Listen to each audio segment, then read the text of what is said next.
Huzzah, folks! A little bit of a different way of doing things today. This will be separated into part 1 and part 2, and the timestamps will be in the description down below. So I hope you enjoy the video, and let's get into it.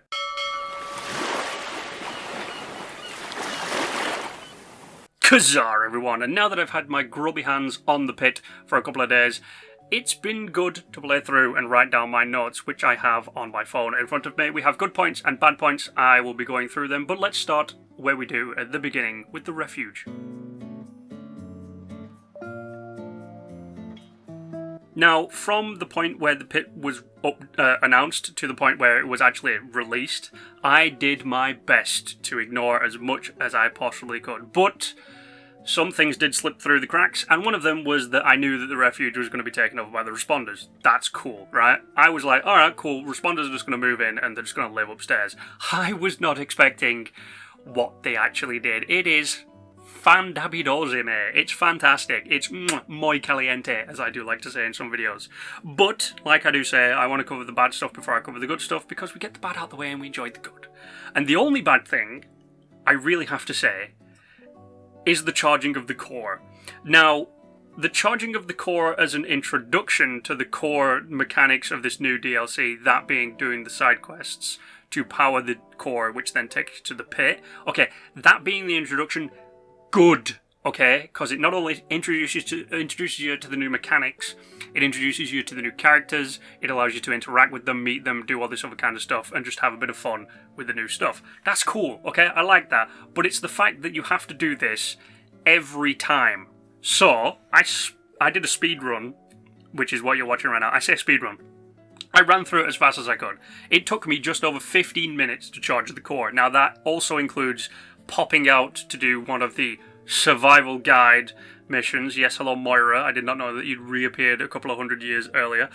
But apart from that, it's a bit of a slog. So you've got to traverse the entire top portion of the White Springs to talk to everyone. They're all separated apart, and it is such a slog to get around that everyone needs basically the beacons of Gondor to be able to find them all. It's a pain in the ass. What it really should have been was, it should have been, yes, here, introduction, blah blah blah, do all that kind of stuff, charge the core, and then every point from then on, a core should just charge solar poweredly, and all the people inside give you a rotating random series of quests to give you more stamps, because we don't get enough stamps as it is, okay? Trust me on that. However, that is my only bad point. The good points that I managed to find was the fact that it looks fan-dabby-dozy. I'm doing a Mexican wave right now. A solo Mexican wave. It looks fantastic. I was just thinking, like I said, people are just going to move in, that's it. No, they've cordoned off the area. They've separated it out into, like, medical, all these other, medical scrapping, which is where Skippy is. Oh my god, Skippy. Oh, you fantastic person. They've just separated it out beautifully. It's well organised. It's fantastic. It looks beautiful. And the other good point I was able to find, the characters. Oh my freaking Jesus butt fucking monkey chucking. Do you know how long it's been since someone in this game has had personality? If you go to the Raiders up in Crater, it's just like, hi, IR badass for IR Raider. And if you go to the settlement, it's just, yes, we're going to rebuild Appalachia. But how are you going to rebuild Appalachia? We're going to rebuild Appalachia. It's like, alright, cool. The sheer level, so, Skippy, I immediately see as Pa Kent, Superman's, adoptive father, because he's just, he's so wholesome. I love him so very much. Skippy, don't ever kill him. Give him a little cabin in the middle of the woods, because he's fantastic. And then you've got the other characters like Esme, the French chef, who's actually, pretty fun to talk to. There's the medic, whose name I don't know. There's the woman who runs it all, which is Orlando. Oh, well, sorry. There's the non-binary person who runs it all, called Orlando, which was a cool thing that they slipped in. I did not spot this until people started pointing it out on Twitter. So thank you very much, Twitter, for just pointing something that out that I didn't know. And there's also another woman who you saw on screen for a second, who was next to Skippy. She's cool as well. I failed to remember the names. The only reason I remember Skippy and Orlando is because they are the big ones in it. Everyone else is kind of side characters. And then, of course, there is the pilot, her name I forgot, but I just call her Tex, because she's cool as hell. This is the pilot on screen right now. Yeah, man, the fact that I'm speechless. The fact that the characters in this have an actual character is fantastic. But now that we've talked about the refuge, there's only one other place that we can talk about. And of course, it is...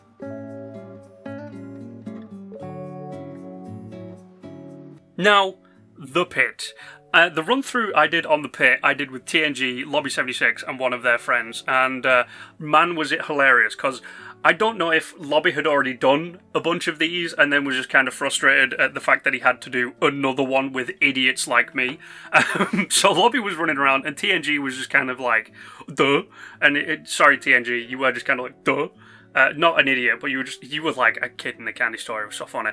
But the Pit itself is fantastic. It looks brilliant. It's fandabidoze. My favourite word, fandabidoze. However, on the bad side of things, when you take the Pit and bring it in as it is, it's too big. I know you're thinking, what do you mean it's too big?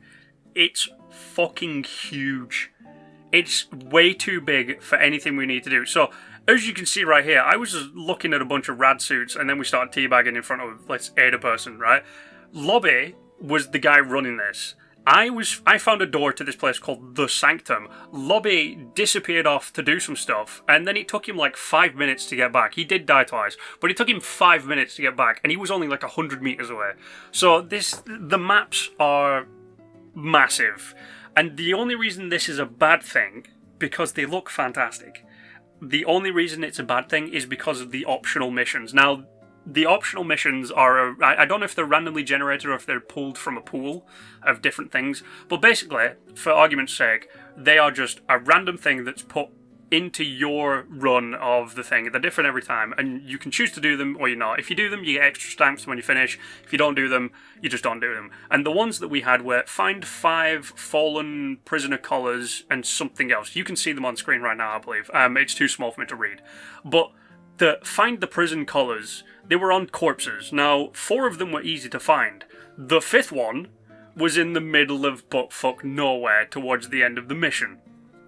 It took us half an hour to do this entire mission because running around trying to find all these little things, the optional missions to get the most out of the most stamps and the most XP and all that kind of stuff that you could, was a slog, man. And the fact is, some of them, and it's not just for the collars, but it's for some of the other stuff as well, because there's like find the ingots, which is a good point. Don't worry, I'll talk about that in a second. But some of it is like, you've got to find this tiny, you've basically got to find a flea on the back of an island, so it's very hard to do, and it does affect the side missions. That's my only bad point, okay? The fact that the side missions of find tiny object in massive world is a pain. That's it. And like I said, they are optional, so you don't have to do them, but if you want to be able to get those plans, you've got to do them to get the stamps. Now, on the good side of things, it looks fucking brilliant! Oh man, playing the Pit on Fallout 3, back when, that era of gaming consoles was like, this is the best graphics ever, oh my god, it's like I'm actually there. Back when it was doing that, the Pit had this great sense of eeriness, but also this fantastic skyscrapers and big plumes of smoke and all that. It looked amazing, and the fog and all this kind of stuff. And what they've done is they've gone, yep, we'll take that and we'll just update the graphics to make it look even fucking more fantastic. Oh my god, does it look beautiful. It gives me the same feeling of playing the Pit back when I played it on Fallout 3.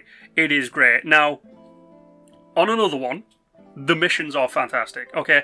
The missions feel like handcrafted mahogany. If you've ever run your hand across something that's been so finely crafted and it's so smooth and fantastic, you know what I'm talking about. The missions have got a lot of lore and context and dialogue, and oh my god, they are absolutely fantastic. They are definitely worth playing. And like I said, apart from the fact that the side missions are a slog, they are fun too. Like finding the ingots, which was the other point I have on my phone. Finding the ingots, bringing that back from Fallout 3 and bringing it to us, and the fact that you have to give the ingots to someone like you do in Fallout 3 The Pit, is great. I wish we had the Infiltrator. That is the only other gripe I can see.